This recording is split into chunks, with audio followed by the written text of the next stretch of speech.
depends upon the one who is attempting to stand in isolated unity, as Patanjali, to quote him a second time, calls the experience. 3 Abid.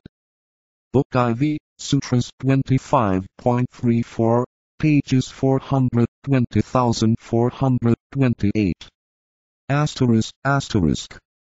The omnipresence of divinity within all forms pours in upon the consciousness of the initiate, and the mystery of time, space and electricity stands revealed. The major effect of this revelation, prior to the third initiation, is to bring to the disciple a realization of the great heresy of separateness, as it focuses in him, the separated fully conscious individual aware of his past, conscious now of his ray and its conditioning power, focused in his own aspiration, and yet part of the great whole of nature. From that moment onward he knows that divinity is all there is, and this he learns through the revelation of the inherent separativeness of the form life, through the processes of the dark night of the soul, and its culminating lesson of the significance of isolation and the freeing process which brings about the merging into unity through the emission of the sound, the cry, the invocation, such as the cry of the Christ upon the cross symbolized. His exact words have not been transmitted to us. They vary for each ray, but all bring about the recognition of divine merging, in which all separating veils are rent from the top to the bottom, as the New Testament expresses it. The omniscience of the divine whole is also brought home to the initiate through the medium of the clear cold light, and the phases of isolated experience, as it is sometimes occultly called, is forever ended. I would have you realize what this can mean in so far as possible to your present consciousness. Up till the present, the initiate disciple has been functioning as a duality and as a fusion of soul energy and personality force. Now these forms of life stand exposed to him for what they essentially are, and he knows that as directing agencies and as transitory gods they no longer have any hold over him. He is being gradually translated into another divine aspect, taking with him all that he has received during the ages of close relation and identification with the third aspect, form, and the second aspect, consciousness. A sense of being bereft, deserted, and alone descends upon him as he realizes that the control of form and soul must also disappear. Here lies the agony of isolation, and the overpowering sense of loneliness. But the truths revealed by the clear cold light of the divine reason leave him no choice. He must relinquish all that holds him away from the central reality. He must gain life and life more abundantly. This constitutes the supreme test in the life cycle of the incarnating monad. And, when the very heart of this experience enters into the heart of the initiate, then he moves outward through that heart into full life expression. Such is the way that the old commentary expresses this. I know no other way in which to bring the idea before you. The experience undergone is not related to form, nor is it connected with consciousness or with even the higher psychic sensitivity. It consists of pure identification with divine purpose. This is made possible because the self-will of the personality and the enlightened will of the soul have both equally been relinquished. For behind the group there stands the door. Before them opens out the way. Note how this passage reverses the usual presentation. Hitherto, in the occult books, the door of initiation has been presented as ever moving forward ahead of the initiate. He passes through door after door into a wider experience and expansion of consciousness. But in the initiate consciousness, after the first two initiations, this is not the realization. It is simply the adhering to an old form of symbolism with the implied limitations of the truth. I would here remind you that the third initiation is regarded by the hierarchy as the first major initiation, and that the first and second initiations are initiations of the threshold. For the bulk of humanity, These first two initiations will for a very long time constitute major initiatory experiences, but in the life and realization of the initiate soul, they are not. After the two initiations of the threshold have been undergone, the attitude of the initiate changes and he sees possibilities and factors and revelations which have hitherto been totally unrealized and unknown, even to his consciousness at his highest moments. The door of initiation looms large in the consciousness of the neophyte. The higher way is the determining factor in the life of the initiate of the third degree. It is the transfiguration. And a new glory pours through the transfigured initiate who has been released from every type of grip by either the personality or the soul. For the first time, the goal of the higher way and the attainment of nirvana, as the Oriental calls it, appears before him, and he knows that no forms and no spiritual complexes and no pull by either soul or form, or by both united, can have any effect upon his attaining his final destination. I would like for a moment to refer here to the door symbology, as the initiate begins to grasp the inner meaning of those simple words.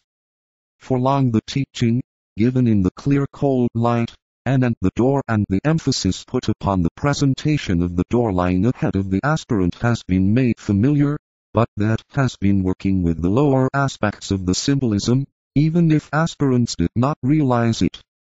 They have been taught the fact of the light in the head, which is the personality correspondence to the clear cold light to which I refer. At the very center of that light, as many aspirants know theoretically, or factually by inconstant experience, is a center or point of dark indigo blue midnight blue. Note the significance of this in view of what I have been saying and the dark night, the midnight hour, the 0 hour in the life of the soul. That center is in reality an opening, a door leading somewhere, a way of escape, a place through which the soul imprisoned in the body can emerge and pass into higher states of consciousness, untrammeled by form limitations.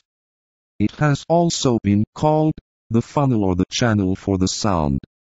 It has been named the trumpet through which the escaping Naum can pass. The ability to use this door or channel is brought about by the practice of alignment. Hence the emphasis laid upon this exercise in the attempt to train aspirants and disciples. Once alignment has been achieved, it will be realized, remembering the symbolism of the head, the light and the central opening, that many occasions arise in meditation when, behind the group there stands the door. Before them opens out the way. This is the lower correspondence of the higher initiate experience with which our rule is dealing. Again, this time in relation to the soul, comes the repetition of the discovery of the door, its use and its appearance, finally, behind the initiate.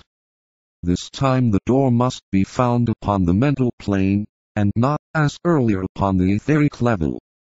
This is brought about by the aid of the soul, and of the lower mind, and through the revealing power of the clear cold light of the reason.